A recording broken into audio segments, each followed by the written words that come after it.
My trust fund boyfriend lied about his entire life for 2 years.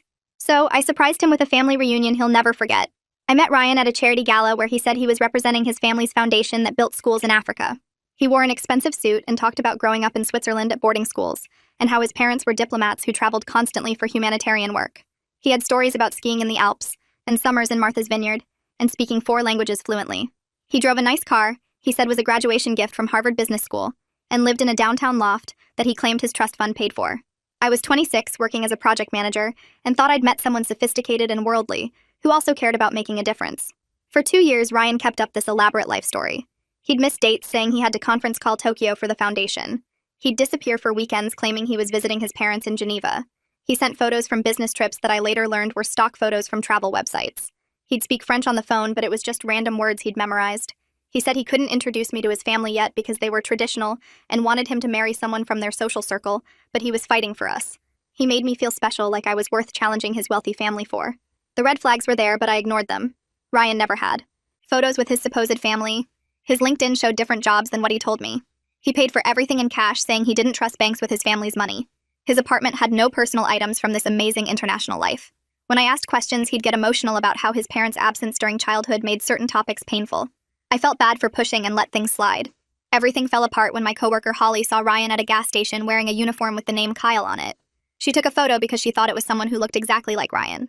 But it was Ryan, or Kyle, working at a gas station 40 minutes from downtown. I confronted him and he broke down, admitting everything was fake. His name was Kyle Hobson from a trailer park in Riverside. His parents were Donna, who worked at a dollar store, and Frank, who was on disability. He'd never left the state, let alone the country. He worked 3 jobs to afford the loft and car lease. The suit was rented. The charity gala where we met, he'd snuck into as catering staff, then changed clothes in the bathroom. He'd been living this fake life, hoping to actually become that person someday. He said meeting me made him want to be better than Kyle from Riverside. He said I deserved Ryan the humanitarian, not Kyle the gas station attendant. He actually thought this was romantic, like he'd done it all for me. I asked about the 2 years of elaborate lies, and he said once he started, he couldn't stop without losing me. He said I never would have dated the real him. He said no one wanted Kyle, but everyone loved Ryan. He begged me to keep pretending with him. That's when I got angry. Not just about the lies, but about him deciding I was too shallow to love the real him without giving me the choice. He'd stolen 2 years where I could have known the actual person, but instead I knew a character he'd invented. So I decided Kyle's family should meet the son they didn't know they had. I found Donna on social media and messaged her saying I was Ryan's girlfriend, wanting to plan a surprise visit. She was confused because she said her son Kyle was single and who was Ryan. I explained Ryan was Kyle's professional name and he'd been too shy to tell them about me. Donna was thrilled Kyle had a girlfriend and immediately invited me to Sunday dinner. She gave me their trailer park address and said the whole family would be there. I told Kyle we were having brunch with my parents that Sunday. He showed up in his fake designer clothes, ready to charm them with his fake stories. Instead, I drove to Riverside and pulled into the trailer park. Kyle went pale and asked what we were doing there. I said meeting his family since he'd been too shy to introduce us. Before he could stop me, I knocked on the door and Donna answered, screaming with joy about finally meeting Kyle's girlfriend. The tiny trailer was packed with relatives Kyle had never mentioned. His sister Wanda with her. 3 kids. His brother Dennis, fresh out of jail. His uncle Jerry, who'd been living on their couch for 6 months. His grandmother Ethel, who immediately started crying that Kyle never visited. They all had questions. Ethel just kept patting Kyle's hand, saying at least he finally came home. Kyle tried to leave, but Donna had invited more family. Cousins arrived. Everyone wanted to know about Kyle's fancy life he'd been hiding. I helpfully explained everything. The fake foundation, the imaginary trust fund, the made-up Harvard degree, the pretend international parents. The room got very quiet, and then very loud. Dennis pushed forward through the cramped space between the couch and the coffee table covered with magazines and half-empty soda cans. His voice cut through the room, asking what foundation and what Harvard degree. Each question got louder as he stepped closer to Kyle, who backed up against the fake wood paneling. Kyle opened his mouth to explain, but Wanda jumped in, demanding to know why he told everyone their parents were dead diplomats. Her voice cracked when she said Donna cried herself to sleep most nights, wondering why her baby boy wouldn't return her calls. The trailer went silent except for someone's kid whimpering in the back bedroom and the hum of the ancient AC unit struggling against the heat. Donna's face changed right in front of me. Her excited smile collapsed and her eyes went wet and confused. She stared at Kyle like she was trying to recognize him, but couldn't quite manage it. She asked how long he'd been lying about his whole life while she worried he was hurt or in trouble somewhere. Her voice shook and I heard myself answer 2 years before I could stop. Kyle seemed to shrink under his mother's stare. His expensive clothes looked ridiculous now in this tiny trailer with the worn carpet and thrift store furniture. He tried to say something, but nothing came out. Ethel grabbed a tissue from the box on the side table and wiped her eyes.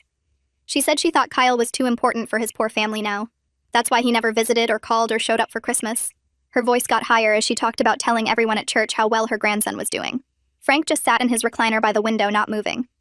He stared at Kyle without blinking, and his face showed nothing but disappointment. That quiet look felt worse than all the yelling. It made the air in the trailer feel thick and hard to breathe. Kyle moved toward the door, but Dennis stepped sideways, blocking his path. Dennis said Kyle owed them an explanation after abandoning them for 2 whole years. His arms crossed over his chest and he planted his feet wide. The trailer felt smaller with everyone packed inside, and the tension making the walls seem closer. Bodies pressed together and the temperature climbed. I realized standing there that I'd started something I couldn't control. This wasn't just exposing Kyle's lies anymore. This was watching a family break apart in real time. One of Wanda's kids came out from the bedroom. The oldest one, maybe 7 or 8 years old, with Kyle's same dark hair. The kid looked up at Kyle with big, confused eyes and asked why Uncle Kyle didn't love them anymore. The question hung in the air for a second. Then something broke in the room like a string pulled too tight, finally snapping. Kyle's face went white. All the blood drained out of it. He slumped against the wall next to a framed photo of the family at some birthday party years ago. He opened his mouth, but nothing came out. How do you answer a 7-year-old asking why you disappeared from their life? I stood near the kitchen counter watching Kyle struggle. Part of me felt satisfied seeing him face the consequences. This is what I wanted when I drove here. For him to deal with the people he hurt instead of just dealing with me. But Donna sobbed into her hands and her shoulders shook. Wanda had her arm around their mom, trying to comfort her. Ethel kept crying and dabbing at her face. The kid who asked the question started crying too because everyone else was upset. I wondered if I'd gone too far. If revenge was supposed to feel this uncomfortable and complicated. Jerry stood up from the couch where he'd been sitting quiet until now. He asked about the loft and the nice car. He wanted to know if Kyle really had money or if that was fake too. His voice got sharp and accusatory. Kyle admitted he worked 3 jobs to afford his lifestyle. The gas station and 2 other places just to make the lease payments and keep up appearances. Jerry exploded. He shouted, asking why Kyle would work himself nearly to death pretending to be rich instead of just being honest. Why lie to everyone who loved him? The veins in Jerry's neck stood out and his face turned red. Dennis moved closer to Kyle. He said Kyle used to promise he'd help the family once he made it big. Back when they were kids, Kyle talked about getting out of Riverside and coming back with money to fix everything. Then he just vanished without any explanation. Wanda added that Donna called hospitals thinking Kyle was dead. She filed missing person reports. She drove around looking for his car thinking maybe he was hurt somewhere. All because Kyle wouldn't answer calls or texts or any attempt to reach him. The family thought something terrible happened when really Kyle just decided they weren't worth knowing anymore. Kyle's voice came out shaking when he finally spoke. He said he wanted to be someone they could be proud of. Not just another Hobson stuck in Riverside working dead-end jobs and going nowhere. He wanted to be different and special and successful. The words sounded defensive and small. Donna moved faster than I expected. Her hand connected with Kyle's face in a sharp slap that echoed in the small space. She told him she was always proud of him. Always. Until he decided his family wasn't good enough for his new fake life. Her voice broke on. The last words. Everyone froze. The slap shocked the anger out of the room for a moment. Even the kids stopped making noise. Frank finally spoke from his recliner. His voice came out quiet and tired, like he'd aged 10 years in the last hour. He asked if Kyle was ashamed of them. Just a simple question. Kyle couldn't answer. He looked at the floor and his silence was louder than any words. I watched Donna's face change again. The hurt turned harder. The tears stopped and her jaw set. Her heartbreak was transforming into something bitter and angry that might never heal. Donna looked at me with those hard eyes and I opened my mouth to explain the whole story. I told her Kyle said his parents were humanitarian diplomats who traveled all over the world helping people. Donna let out this bitter laugh that didn't sound like a real laugh at all. She said the only traveling she does is to the dollar store and back for 20 years straight. The way she said it made my stomach twist because standing in their trailer with the worn furniture and the smell of cooking oil, I could see the huge gap between Kyle's made-up stories and what his family actually lived. These weren't evil people or terrible parents. They were just regular working people trying to get by, and Kyle had turned them into fancy world travelers in his fake life. I felt stupid for believing the stories, but also angry that Kyle made me part of his lie without asking. Wanda moved closer and looked right at me with this direct stare that made me uncomfortable. She asked if I was rich or fancy or what. I shook my head and admitted I was just a project manager with a normal job and a normal apartment. Nothing special about me at all. Wanda's face scrunched up in confusion, and she asked why Kyle needed to make up this whole fake life when I was regular people too. She said it like a real question, wanting an actual answer. I opened my mouth, but nothing came out because I had no answer that made any sense. Kyle could have just been himself, and maybe we still would have met somehow. Maybe I would have liked the real him. But he never gave either of us that chance, and now we were standing in this tiny trailer with his whole family staring at us, waiting for explanations nobody had. The door banged open, and more people pushed inside, making the small space even more crowded. A woman with bleached hair and a baby on her hip squeezed through, asking what was going on. Someone told her Kyle came home, and she gasped and started crying. An older man in a stained shirt came in next, saying he heard the news from 3 trailers down. More cousins arrived, and neighbors who were basically family. Each person who walked in had the same reaction when they saw Kyle. First happiness and relief that he was okay, then confusion about why he was here after so long, then hurt when they heard he'd been living 40 minutes away pretending they didn't exist. A teenage girl asked Kyle why he blocked her on everything, and he couldn't even look at her. An aunt wanted to know if he was in witness protection or hiding from the law because that's what the family convinced themselves must be true.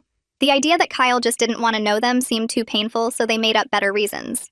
Kyle pressed himself against the wall like he wanted to sink into it and disappear.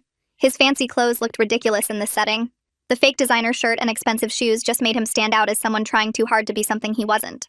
A cousin pushed through the crowd and I recognized her name when someone said it. Harmony. She had dark hair and glasses and she looked mad. She pointed at Kyle and said he blocked everyone's numbers 2 years ago. Every single person in the family got cut off at the same time. She said they thought something terrible happened to him.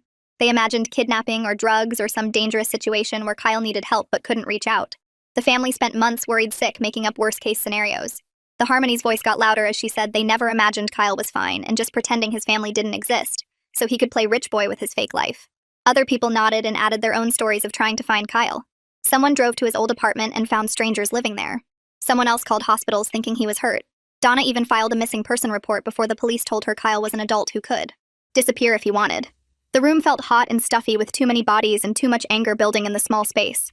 Kyle finally spoke up, trying to defend himself. His voice came out shaky and weak. He said he just wanted to reinvent himself and start fresh. He talked about wanting to be someone new and leave his old life behind.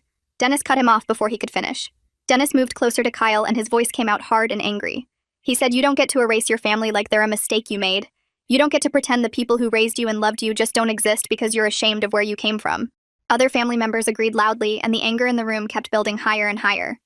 I pressed myself against the wall, trying to stay out of the way. This confrontation was so much bigger than I expected. I thought I was just exposing Kyle's lies, but I created this huge explosion of pain and anger that kept growing. People were shouting over each other, and someone's kid started crying from all the noise. I wanted to leave, but I was trapped by bodies blocking the door. Ethel stopped crying, and her whole face changed. The sadness turned into something harder and meaner.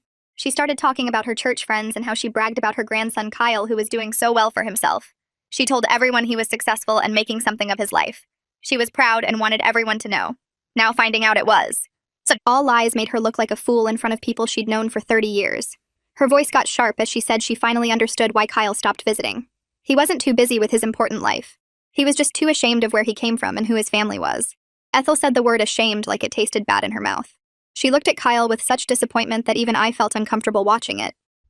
Kyle tried to say something, but Ethel held up her hand telling him to be quiet. She said she didn't want to hear any more lies or excuses. She was done with him. Donna turned to me and asked how I even found them. Her voice sounded tired and hurt. I explained that Kyle told me he was too shy to introduce me to his family. That's why I reached out to surprise him. Donna let out this harsh laugh that made me flinch. She said Kyle was never shy a day in his life. He was just ashamed. Plain and simple. She looked at Kyle when she said it, making sure he heard every word. Then Donna looked back at me and said she wished I'd never brought him back if this is who he became. The comment hit me like a punch in the stomach. She was right and I knew it. I brought Kyle here to punish him for lying to me. I wanted him to face his family and feel bad about what he did. But I didn't think about how this would hurt them too. I was forcing them to have this painful confrontation and deal with Kyle's rejection all over again. The satisfaction I felt driving here was turning into something gross and uncomfortable in my stomach. These were real people with real feelings, and I was watching them hurt in real time because of what I did. Frank finally spoke up from his recliner where he'd been sitting quiet this whole time. He looked at Kyle and asked if the girlfriend was even real or if that was another lie. His voice came out flat like he was too tired to be angry anymore. Kyle's head snapped up and he said, "Yes, I'm real and he loves me." His voice got desperate, trying to prove something, but I cut him off sharply before he could say more. I told Frank that Kyle loves the idea of me loving someone named Ryan. He doesn't love the actual me knowing the real Kyle. The words came out harsher than I meant, but they were true. Kyle built a whole relationship based on me loving a person who didn't exist. He never gave me the chance to know or love the real him because he decided ahead of time that I wouldn't. Wanda looked between me and Kyle, trying to understand. She asked what the difference even was between Kyle and Ryan. I took a breath and explained that Ryan was this trust fund guy whose family built schools in Africa and traveled the world doing good things. Kyle apparently works at a gas station pumping gas and checking oil. The way I said it sounded mean and cruel even to my own ears. I heard how it sounded like I thought one was better than the other. Like humanitarian work made someone worth more than regular work. Kyle flinched when I said gas station and I saw the shame and hurt cross his face. Part of me felt bad, but another part was still too angry to care. Dennis stepped forward, pushing past his sister, and the anger in his voice cut through the room. He said there was nothing wrong with working at a gas station and Kyle shouldn't be ashamed of honest work. The words hung heavy because everyone knew Dennis was defending the exact job Kyle had spent 2 years pretending didn't exist. Kyle's face went even paler if that was possible, and he looked like he wanted to sink through the stained linoleum floor. The irony wasn't lost on anyone in that cramped trailer. Dennis kept going, saying their dad worked construction for 30 years, and their mom stood on her feet at the dollar store every day, and nobody in this family ever thought those jobs made them less than anyone else. But Kyle apparently did. Kyle thought pumping gas made him worthless, so he invented a whole other person who built schools in Africa instead. The shame on Kyle's face deepened with every word Dennis said, and I watched him shrink against the wall. Uncle Jerry spoke up from where he'd been sitting on the arm of the couch. His voice was quieter than Dennis's, but somehow hit harder. He said Kyle used to talk all the time about getting out of Riverside and making something of himself. Everyone understood wanting better. Everyone understood having dreams bigger than a trailer park. But what they didn't understand was Kyle deciding that wanting better meant erasing everyone who loved him. Jerry's eyes were wet when he said it, and I saw Wanda put her hand over her mouth. He said Kyle could have moved to the city and gotten a good job and dated fancy people and still come home for Sunday dinner. He could have been proud of where he came from while building something new. But instead, Kyle acted like his family was something shameful that needed to be hidden away and forgotten. The words landed like punches, and Kyle's shoulders started shaking. Kyle broke. The tears came fast and ugly, and he slid down the wall until he was sitting on the floor with his knees pulled up. He said through the crying that he thought no one would want him if they knew the truth. His voice was raw and desperate as he explained that every date he went on before me, women lost interest the second they found out he was from Riverside. He said he'd meet someone at a bar or through friends and things would be good until they asked where he grew up or what his parents did. Then suddenly they'd get busy or stop texting back or make excuses. He said he watched it happen over and over until he understood that Kyle from the trailer park would always be alone. So he created someone they couldn't reject. Someone with money and education and a family that did important things. Someone worth loving. The confession spilled out between sobs and nobody moved or spoke. Kyle said he knew it was wrong, but he couldn't stop once he started because for the first time in his life, someone looked at him like he mattered. Donna's face changed as she listened to Kyle cry on her floor. The anger was still there, but something else crept in around the edges. She moved slowly and sat down on the couch across from where Kyle was crumpled. Her voice was softer when she finally spoke. She said they raised him to be proud of who he is. They raised him to know his worth wasn't tied to money or fancy schools or what zip code he lived in. She said it broke her heart that he internalized so much shame about his background that he thought he needed to become someone else entirely to deserve love. Her own voice cracked as she talked, and I saw tears on her cheeks. She said she failed him somehow as a mother if he grew up thinking he wasn't good enough just as Kyle. The room felt too small and too hot, and I realized I was holding my breath. Something shifted in my chest as I watched this unfold. The anger that had felt so righteous when I drove here was getting complicated. I came here wanting Kyle to hurt the way I hurt when I found out everything was fake. I wanted him to face consequences and feel ashamed and understand what he'd done to me. But standing in this trailer, watching his family's pain, and hearing the self-hatred in his voice made it harder to hold on to that clean anger. It didn't excuse the lies. Nothing could excuse 2 years of elaborate deception. But it made the lies more complicated than simple manipulation. Kyle wasn't some con artist who lied for fun or profit. He was someone so convinced of his own worthlessness that he built an entire fake identity just to feel like he deserved to exist. The realization sat heavy and uncomfortable in my stomach, and I didn't know what to do with it. Wanda turned to look at me directly. Her question came out flat and challenging. She asked if I would have dated Kyle if he'd been honest from the start. The whole room went silent, waiting for my answer. Even Kyle stopped crying and looked up at me with red eyes. I opened my mouth to say yes, of course I would have, because I wasn't shallow like that. But the words stuck in my throat because I wasn't sure they were true. I wanted to say yes. I wanted to be the kind of person who didn't care about money or background or social status. But the honest truth sitting there in front of Kyle's entire family was that I fell for Ryan's sophistication and worldliness. I was attracted to the stories about Switzerland and Martha's Vineyard and building schools in Africa. I liked dating someone who spoke French and wore expensive suits and had a trust fund. And I didn't know if regular Kyle, who worked at a gas station and lived in Riverside, would have even caught my attention at that charity gala. The uncertainty must have shown on my face because I saw something break in Kyle's expression. My hesitation was answer enough. Kyle's voice came out bitter as he said, "See, that's why he had to lie."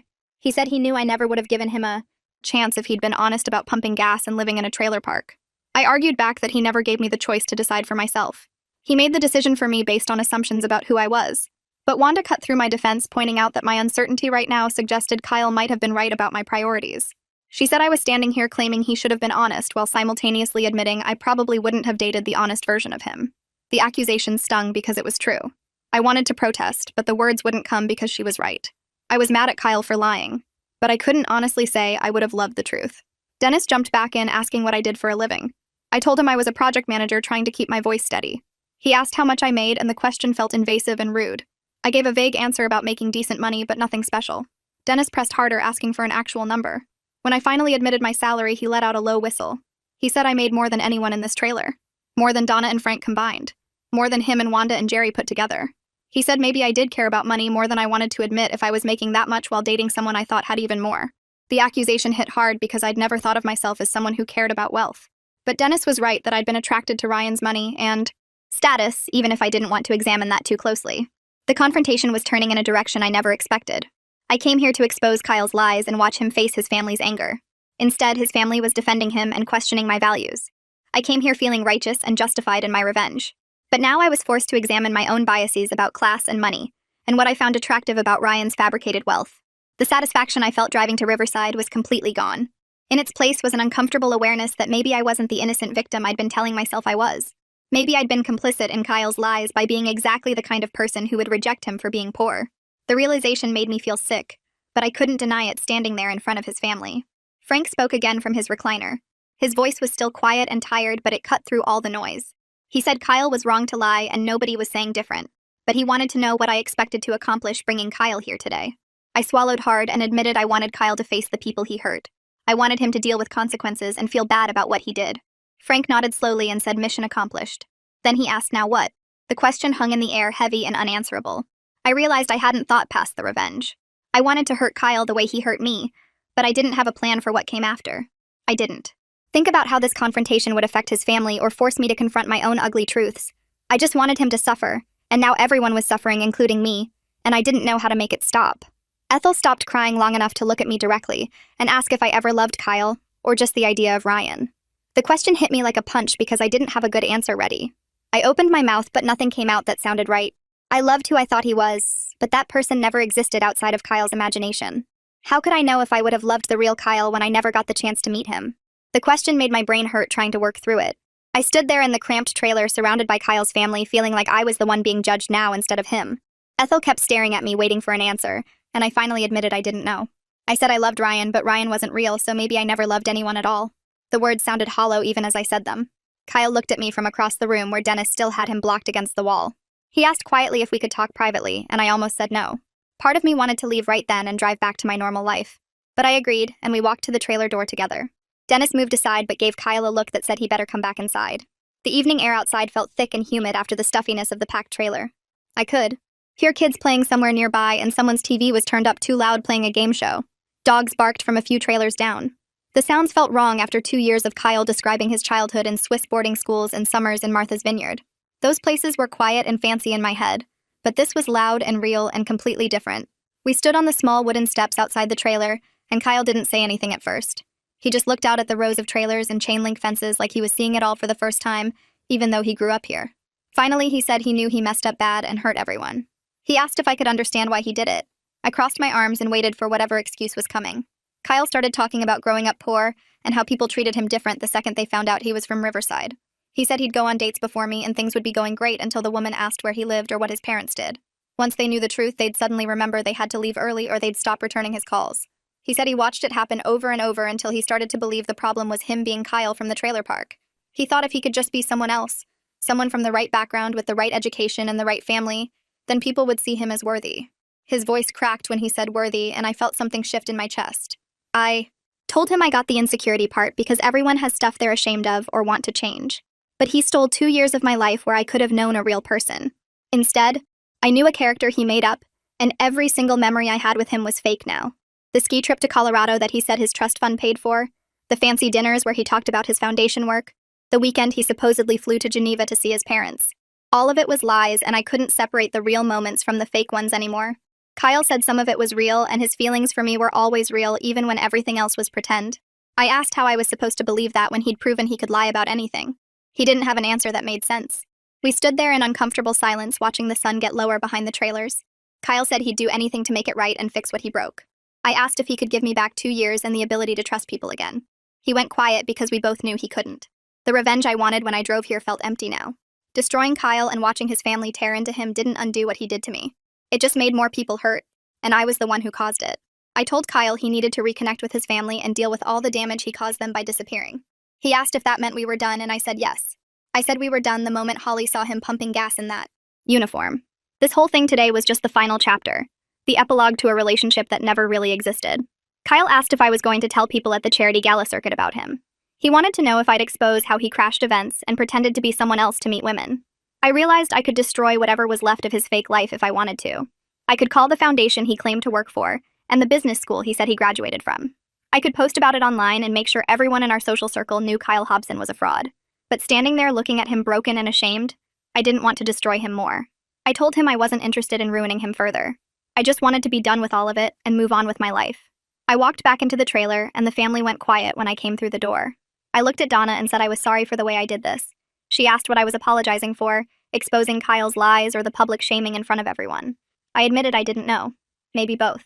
She nodded slowly and said at least now they knew why their son disappeared, even if the truth hurt worse than not knowing. Wanda asked what I was going to do now, and I said I was driving back to my real life. I needed to figure out how to trust people again after this.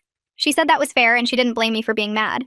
Then she added that Kyle was an idiot, but he was still her brother. She hoped. Someday he'd figure out that running from yourself never works because you can't escape who you really are. Dennis walked me to my car, which was parked on the gravel road between trailers. He said I seemed like a decent person who got caught up in Kyle's mess. Then he asked the question I'd been avoiding all day. He wanted to know if I really would have rejected Kyle for being from Riverside. I wanted to say no automatically and prove I wasn't shallow. But standing there in the fading light looking at the trailer park, I had to admit I didn't know. That uncertainty was its own painful truth about who I was and what I valued. Dennis nodded like that was the answer he expected. He said at least I was honest about not knowing instead of pretending to be better than I was. He opened my car door and told me to drive safe. I got in and started the engine while Dennis walked back toward the trailer where Kyle was still inside facing his family. I drove away from the trailer park watching it disappear in my rearview mirror. Kyle stayed behind to face his family, and I felt a weird mix of satisfaction that he was dealing with consequences and guilt that I used his family's pain for revenge. The road back to downtown seemed longer than the drive there. Every mile put distance between me and what just happened, but it didn't make me feel better. I kept seeing Donna's face when she realized Kyle had been lying for 2 years. I kept hearing Ethel crying about her grandson being too ashamed to visit. My hands gripped the steering wheel tight enough to hurt. I told myself Kyle deserved this. He lied to me for 2 years. He invented an entire fake person and made me fall in love with someone who didn't exist. But my brain kept replaying Wanda asking if I really would have rejected Kyle for being from Riverside. The question sat in my stomach like something heavy and uncomfortable. I got home and sat in my car in the parking garage for 20 minutes before going inside. My apartment felt different somehow. Everything looked the same, but it all felt connected to Ryan, who never existed. The couch where we watched movies, the kitchen where he cooked dinner claiming his Swiss boarding school taught him French cooking techniques, the bedroom where he told me stories about growing up in Geneva. All of it was contaminated by lies. The next few days I moved through work like a robot. I answered emails and attended meetings and nodded when people talked, but I wasn't really present. My brain kept cycling through the trailer park scene. The Holly cornered me in the break room on Wednesday asking how the confrontation went. I gave her a simple version that left out how messy everything got. I told her I took Kyle to meet his family and exposed his lies, and we broke up. Holly said Kyle deserved it and she hoped he learned his lesson. I nodded and changed the subject. But I wasn't sure anyone deserved what happened in that trailer. Kyle deserved consequences for lying. But did his family deserve to be humiliated? Did Donna deserve to find out her son was ashamed of her in front of a stranger? Did Ethel deserve to learn her grandson thought she wasn't good enough? I started going through my apartment that weekend, removing everything connected to Ryan. Photos came down from the walls. Gifts went into trash bags. A sweater he left behind. Books he gave me with notes written inside about how special I was. A coffee mug from a trip he claimed was Paris, but probably came from Target. Each item I threw away felt like deleting 2 years of my life. I wondered if Kyle felt the same way dismantling his fake identity. Was he packing up the rented suits and the fake business cards? Was he canceling the downtown loft lease? Was he telling his coworkers at the gas station what happened? I found a photo of us at another charity event he'd crashed. We looked happy. I looked happy. That version of me believed she was dating a sophisticated humanitarian who cared about making the world better. That version of me felt lucky and special. Looking at her now felt like looking at a stranger who was too dumb to see obvious lies. My mom called Sunday afternoon. I'd been avoiding her calls all week because I knew she'd want details. But she kept calling, so I finally answered. She asked how I was doing, and I broke down and told her everything.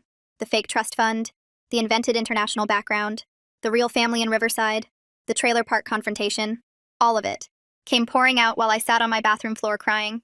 My mom listened without interrupting. When I finished, she was quiet for a long moment. Then she said she was horrified by Kyle's lies, but she gently pointed out that I ignored a lot of red flags because I liked the idea of dating someone wealthy and sophisticated. Her words stung because they were true. I had ignored the missing family photos.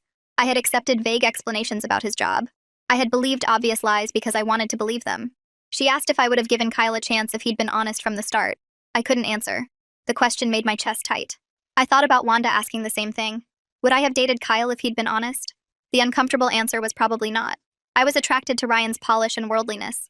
I liked the stories about Switzerland and Martha's Vineyard. I liked feeling like I'd landed someone special.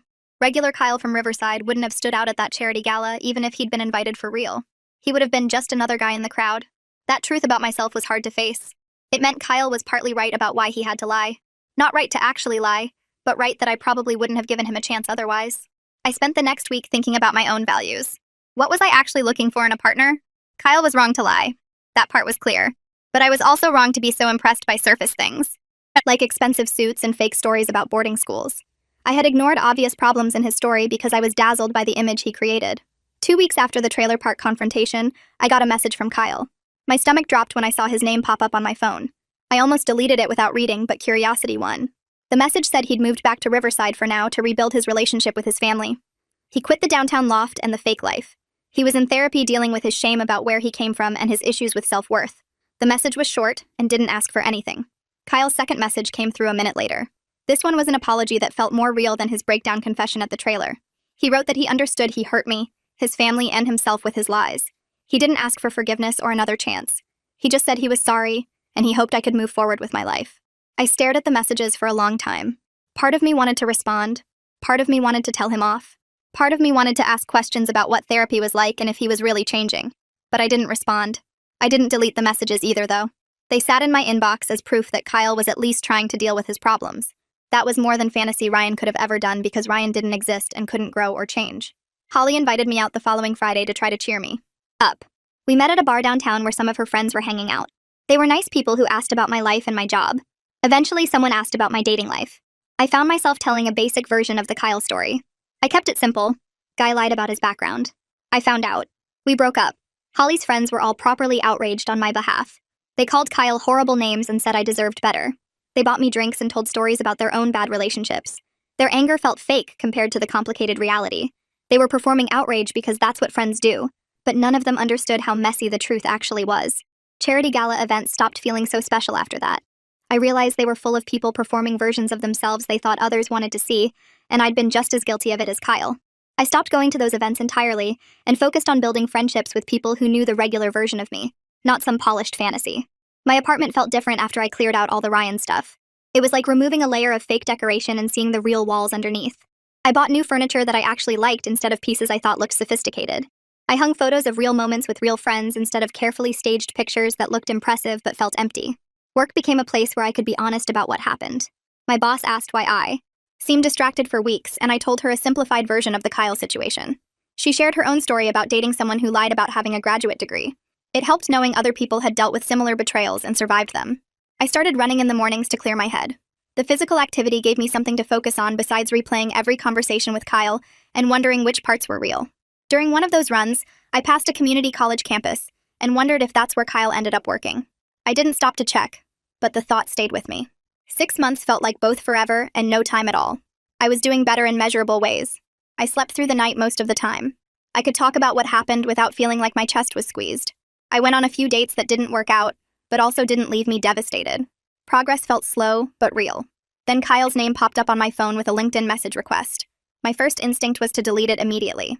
My second instinct was to read it and then delete it. I compromised by staring at the notification for 10 minutes before opening it. The message was short. Kyle asked if he could call me. He said he understood if I didn't want to talk, but he had things he needed to say that felt too important for a text message. He included his phone number and said he'd understand completely if I never responded. I left the message unread for 3 days. Holly told me I should block him and move on. My therapist said the decision was mine, but asked what I hoped to gain from talking to him. I didn't have a good answer to that question, which probably should have told me something. On the 4th day, I sent a one-word reply. Okay. Kyle called that evening. His voice sounded different, less polished, more tired, but also more genuine than I'd ever heard it. He thanked me for agreeing to talk and said he'd keep it brief because he knew I didn't owe him anything. He told me he moved back to Riverside after everything exploded. He quit the loft, the car lease, the whole expensive life he couldn't actually afford. He was living with Donna and Frank temporarily while he figured things out, and he'd started therapy to deal with his issues around shame and self-worth. Kyle said he got a job at Riverside Community College working in the student services office. He helps first-generation college students navigate financial aid, course selection, and all the confusing parts of higher education that nobody explains if you don't come from a family that went to college. He said he uses his experience with class shame to help other people who feel like they have to hide where they come from or pretend to be someone else to belong. It sounded like he'd found actual purpose instead of just performing it. His voice when he talked about the students was different from the voice he used to use when he talked about his fake foundation work. This sounded real. I told him I was glad he was doing better. Then I told him what he did to me and his family was deeply wrong. The lies weren't romantic or protective, they were selfish and cruel. He stole 2 years where I could have known a real person, and he hurt his family by deciding they weren't good enough for his new life. Kyle agreed without making excuses, which was new. The old Kyle would have tried to justify everything or make it about his pain. This version just said I was right. He said he didn't expect forgiveness, and he wasn't asking for another chance. He just wanted me to know he was trying to be the person he should have been all along instead of the person he thought everyone wanted. We talked for maybe 20 minutes total. It wasn't closure exactly, but it was something. When we hung up, I sat on my couch staring at nothing for a while. I realized I didn't hate Kyle anymore. I wasn't ready to forgive him and we'd never have any kind of relationship, but I could let go of the anger that had been sitting in my chest for months. He was dealing with his issues, and I needed to fully deal with mine. Holding on to rage wasn't hurting him. It was just keeping me stuck in that trailer park moment. I'm dating someone new now. His name is Jonas, and I met him through Holly's boyfriend at a game night. He's a middle school teacher who's genuinely kind and refreshingly honest about his regular middle-class background. He grew up in the suburbs, went to state school, and has student loans he's still paying off. He drives a Honda that's seen better days and lives in a decent apartment with a roommate. It's not as exciting as Ryan's made-up glamour. Jonas has never been to Switzerland and probably never will. He doesn't speak 4 languages or have connections to fancy charity galas. His parents are a nurse and an electrician who live 2 hours away and visit for holidays. Everything about him is ordinary and real. And I've learned that real is worth more than I gave it credit for. Jonas tells me about his students and the challenges of teaching kids who don't want to be there. He complains about his principal and talks about saving up for a better car. He's honest when he's having a bad day instead of pretending everything's perfect. I know his actual background because he's never lied about any of it. I still think about that day in Riverside sometimes, wondering if I did the right thing. Kyle hurt me badly, but I hurt his family in my quest for revenge. Donna's face when she realized Kyle had been lying about his parents being dead still haunts me sometimes. I forced a confrontation that needed to happen, but I also weaponized a mother's pain to punish her son.